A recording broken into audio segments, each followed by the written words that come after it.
Olá, amigos, sejam bem-vindos e que o Mestre Jesus nos envolva a todos. No capítulo 10 do Evangelho de Mateus, encontramos um verdadeiro manancial de diretrizes aos discípulos. Essas diretrizes seriam válidas para nós nos dias de hoje?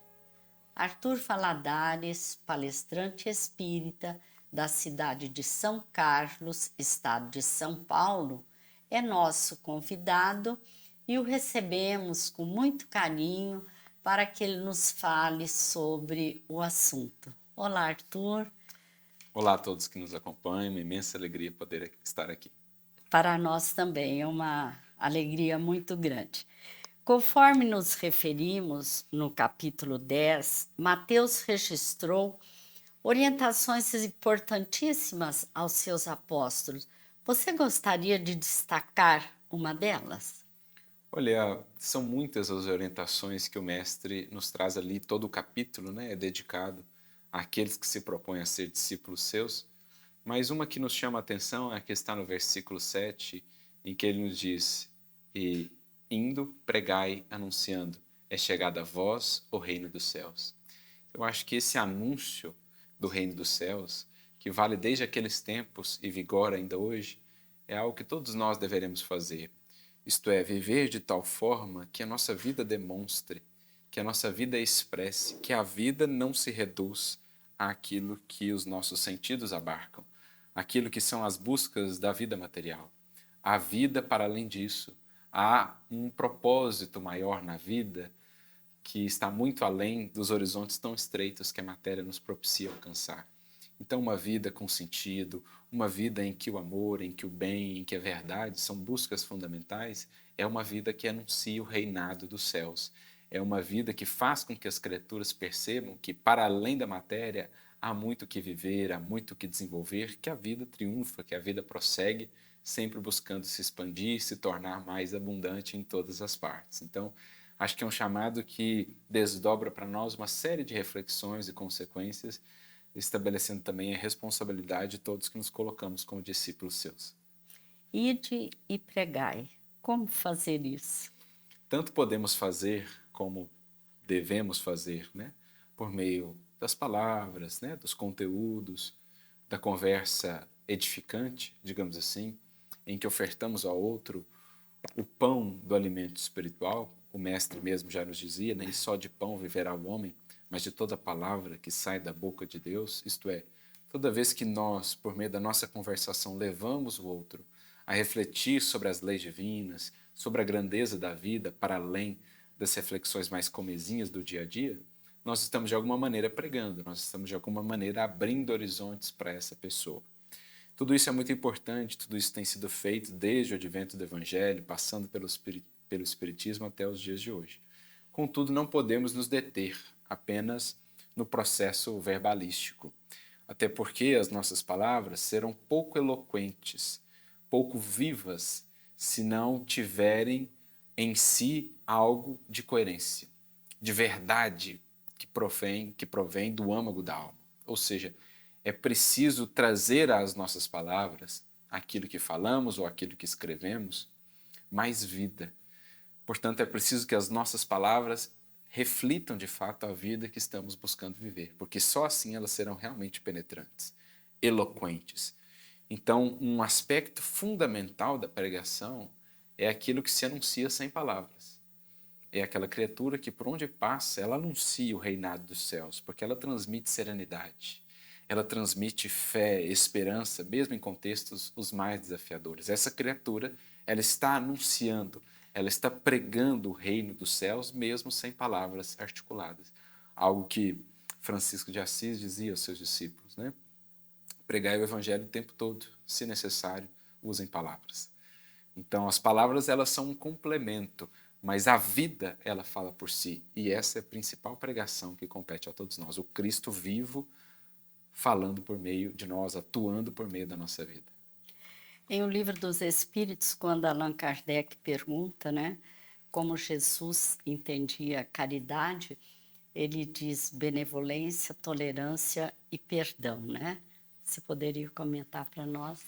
Aí nós temos a caridade essencial, porque nós não podemos esquecer que a caridade ela tem muitas faces, todas elas louváveis, mas a caridade essencial é aquela que transforma o próprio ser.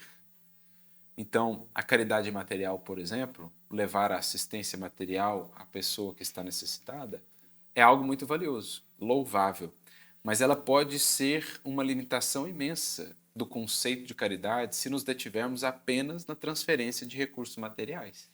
Porque eu posso ter uma existência inteira de transferência de recursos materiais que eu recebo de outras pessoas e passo aos necessitados, e chegar ao final da existência olhando para nós mesmos, vendo que quase nada nos modificamos.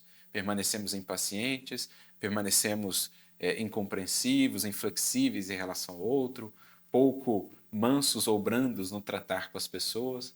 Então, a caridade ela tem múltiplas facetas. Kardec vai falar sobre benevolência e beneficência, mas o essencial mesmo é aquilo que Jesus nos diz. Porque quando falamos de benevolência para com todos, indulgência para com as imperfeições e perdão, estamos falando de virtudes que partem do ser, que representaram uma transformação do ser.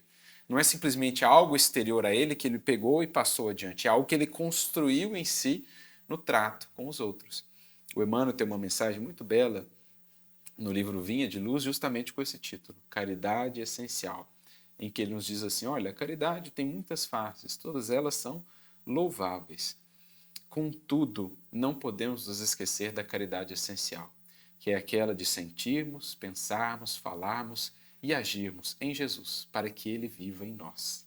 Porque sem essa caridade essencial, poderemos erguer grandes obras de assistência, grandes obras de pedra, conquistar a gratidão de muitos, mas no momento dos testemunhos, em que estivermos nós com Deus diante da prova, poderemos ainda nos encontrar na condição de mendigos de luz. Auxiliamos a muitos, erguemos obras louváveis, conquistamos a gratidão de tantos. No entanto, em nós mesmos, não nos enriquecemos com a caridade essencial. Então, é isso que Jesus, é o que os Espíritos expressam para nós nessa resposta. Olha, é preciso introjetar, entranhar a caridade que se irradia de nós e que também se traduz no auxílio material quando este for Que necessário. denota a transformação da pessoa, né? E nós nos lembramos de Paulo, né? Que ele disse que de tal forma ele compreendeu os ensinos de Jesus, que ele disse, né? Não sou eu que vivo, é o Cristo que vive em mim. E lembrando de Paulo, não há como também não nos recordarmos do seu hino e da sua belíssima descrição sobre a caridade no capítulo 13 da primeira carta aos Coríntios, em que ele inicia dizendo-nos justamente isso, olha, ainda que eu falasse todas as línguas, que tivesse todos os dons, se não tivesse caridade, essa que irradia de mim, eu pouco teria, seria simplesmente como o símbolo que tinha. E ele vai falando, né, ainda que tivesse todo o conhecimento, toda a fé a ponto de mover os montes, ainda que desse o meu corpo para ser imolado, ainda que desse todos os meus recursos para o sustento dos pobres, se eu não tivesse caridade, isso de nada me adiantaria. Ou seja, eu posso dar todos os meus recursos, eu posso até imolar o meu corpo em relação a uma causa, mas se o meu sentimento não foi transformado, eu ainda não entendi o que realmente é a caridade. Poderíamos dizer que ele se refere a se eu não tiver amor. Exato. A palavra no grego ali, traduzida, ora por caridade, ora por amor, a depender da tradução do Novo Testamento, é ágape. E no Novo Testamento, ou no grego, mais propriamente, nós temos 4 conceitos de amor. Nós temos aquele amor mais material, mais sensorial, que é o eros. Nós temos o amor storge, que seria um amor mais de conotação familiar, pai e filho, né, mãe e filho. Temos um amor de ordem mais horizontal, de ordem mais da reciprocidade, que é o amor da amizade, a palavra grega filia. E por fim temos a sublimidade do sentimento, o amor ágape, que é o amor oferta, é o amor doação. Então é isso que Paulo entende por caridade, ou é esse o amor sublime que ele entende ser a essência, a própria alma do Evangelho. O amor que se oferta, o amor que descobriu que a maior alegria da vida é o dar e não o receber. Que o que realmente nos engrandece, que o que realmente multiplica bênçãos numa vida é aquilo que se oferta, não aquilo que se recebe. Esse que entendeu isso, entendeu a verdadeira dinâmica do amor, porque esse é o amor divino.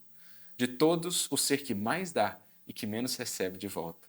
O que mais se oculta, mas segue sempre auxiliando, ainda que incompreendido ou respondido com ingratidão. Esse é o espírito divino do amor, e quem se aproxima disso se torna mais divino. Esse é o cerne do Evangelho de Jesus.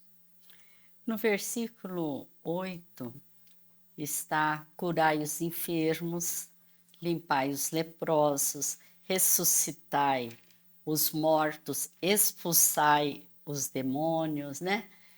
Como que nós podemos entender esse tipo de ação? Lembremos que o Evangelho se dirige sobretudo ao Espírito.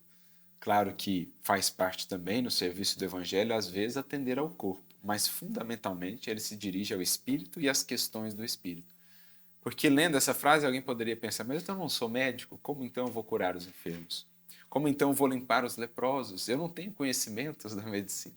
Mas é claro que Jesus fala aqui de uma enfermidade, que ele fala de chagas que não são propriamente do corpo físico. Ele pede-nos, sobretudo, um olhar para o ser espiritual, reconhecendo enfermos que não necessariamente estão fisicamente enfermos, mas que podem ser auxiliados. Recordo-me aqui da frase de André Luiz que nos diz: nós somos parte integrante da farmácia do próximo. Então, quantos enfermos não convivem diariamente conosco? Enfermos, por exemplo, aqueles que estão desanimados, aqueles que estão abatidos, desesperançados, né? Lembrando a própria origem da palavra enfermos, infirmos, do latim, aqueles a quem falta firmeza, a quem falta base, solidez para a vida. Nós podemos curá-los, ajudar a curá-los, infundindo-lhes esperança por meio do diálogo amigo, do acolhimento fraterno, amoroso, ouvindo as suas dores, ou ofertando um ombro amigo. Isso é curar os enfermos. É o toque de alma para alma, de espírito para espírito. É identificar ali os leprosos como sendo aqueles que portam chagas, chagas muitas vezes ocultas aos olhos da matéria. O corpo se apresenta bem, viçoso, mas ao olhar o espírito, ao conversar, logo notamos as chagas. Uma mágoa, um ressentimento, um vício. Chagas que lhe consomem as forças, que lhe desnaturam a vida, que o tornam infeliz. A gente pode reconhecer essas chagas e aplicar ali os medicamentos do Evangelho. A gentileza, a brandura, a indulgência. A palavra indulgência é tão bela na sua origem etimológica, porque ela está relacionada a dulcificar. Indulgência é inserir, introduzir doçura na vida de alguém. É ser doce, é ser ameno. Então, às vezes, a pessoa está ali atabalhoada, muito preocupada, né, azeda com a vida, amarga com os acontecimentos. Você vai e você é algo de doçura na vida desse alguém. Isso é limpar chagas, isso é curar os enfermos. Às vezes a pessoa está mergulhada mesmo na matéria, no materialismo, ou presa ali dos seus vícios. Esses são os mortos. Alguém que está, digamos assim, inconsciente para a grandeza da vida. Ela só vê o que é palpável, ela só busca o gozo imediato. E de repente você, numa conversa, num livro que você dá a ela, uma palestra que você indica, você abre para ela horizontes novos de vida. Puxa vida, eu não reconhecia que a vida é muito mais do que os meus olhos veem. Isso é ressuscitar o morto. Ele desconhecia essa vida e de repente ele passa a vê-la, a considerá-la, a ansiar por essa vida além. Isso é ressuscitar os mortos. Expulsar os demônios, não tanto os seres externos a nós que nos infelicitam, mas ajudar o outro a reconhecer que os principais demônios que precisamos exorcizar estão dentro de nós. Nossa revolta, nossa rebeldia, nossas queixas, nossas mágoas, ressentimentos são demônios que nos mantêm cativos, impossibilitados de avançar em relação ao programa divino para todos. Então veja que são orientações que se aplicam a todos, fundamentalmente no âmbito das relações. É ter um olhar mais amoroso, mais consciente, mais atento a qualquer pessoa que cruze o nosso caminho. É deixar algo de Jesus na vida desse alguém. Isso será curar enfermos, limpar leprosos, ressuscitar os mortos. Esse é o espírito da mensagem de Jesus, que é aplicável a todos nós, sejamos médicos, médiuns de cura ou não, porque é o espírito na relação com os espíritos ao seu redor. Ainda nesse versículo, é muito interessante quando está anotado: de graça recebestes, de graça dai. É muito bonito pensarmos nisso, né? Porque aqui não falamos só de uma gratuidade material, não falamos de dinheiro, há algo muito mais profundo aqui. Porque às vezes nós condicionamos a nossa conduta ao que o outro faz para conosco. Então, se o outro me trata bem, eu trato bem. Se o outro me trata mal, eu trato mal. Ora, essa é uma relação condicionada muito mais à postura do outro do que propriamente a uma decisão minha. Agora, o que é o de graça receber e de graça dar? Como é a postura do alto para conosco? Há quanto tempo temos recebido o amor de Jesus sem que tenhamos mérito algum para isso? Há quanto tempo a sua misericórdia nos tem alcançado, quando só temos respondido a Ele com ingratidão, com rebeldia? Então, de graça Ele nos tem dado. Pela graça, esse amor gratuito que ama, sobretudo, os mais perdidos e os mais necessitados, é que Ele nos tem amparado. Ora, se Ele procede assim conosco, nós precisamos aprender a proceder assim também com os outros. Então, esse é o espírito das lições de Jesus ali no Sermão das Bem-aventuranças, quando depois ele diz assim: amar somente os que vos amam, isso é de todos. Que fazer especial? A proposta do Evangelho é ir além. Eu não vou condicionar a minha ação ao que o outro faz ou deixa de fazer. Eu vou amá-lo ainda que ele não me ame de volta. Ainda que ele intente o meu mal, eu vou orar, amparar a ele dentro das minhas possibilidades. Porque é um amor que parte de mim, é a gratuidade do amor, é o amor que não espera um retorno, é um amor que se oferta pela ânsia de amar, é o bem que se faz pelo bem em si mesmo. Isso é dar de graça como de graça temos recebido. Não espero gratidão, não espero reconhecimento, não espero aplausos. Eu estou dando de graça como de graça eu recebi de Jesus. Então essa é a verdadeira virtude, a que não condiciona o exercício da virtude ao fato do outro fazer o mesmo. A reciprocidade. Não, isso é caminhar a segunda milha, é apresentar a outra face. Certo. Kardec pergunta em um livro dos Espíritos se é possível a felicidade na Terra, né? Eu gostaria que você comentasse a resposta dos Espíritos. Digamos que a resposta dos Espíritos a essa questão é, em outras palavras, o que Jesus havia dito: é chegado a vós o reino dos céus. Ou seja, a partir das lições de Jesus, e em especial depois do Espiritismo, que amplifica ainda mais a nossa compreensão, a construção do reino dos céus está ao alcance de todos. Quem quer que queira tem recursos e orientação para estabelecer o reinado dos céus em si, que podemos traduzir perfeitamente por felicidade, por paz ou por harmonia. O reino dos céus é esse estado íntimo de felicidade, de paz ou de harmonia. Nós temos como estabelecer, é chegado até nós. Antes, talvez, ignorássemos. Como eu faço para ser feliz? Quem conhece a Jesus já não ignora mais o que precisa fazer para ser feliz. Quem conhece a doutrina espírita não ignora mais quais as bases da verdadeira felicidade. E é isso que os espíritos então vão responder na questão 922, por exemplo, de Livro dos Espíritos. Kardec pergunta: tá bom, a felicidade plena não é da Terra, é só dos espíritos puros, mas há uma felicidade já possível. Em que bases ela se constrói? Os espíritos respondem, simplesmente, do ponto de vista material, a posse do necessário. Ou seja, o atendimento das questões básicas aqui da matéria.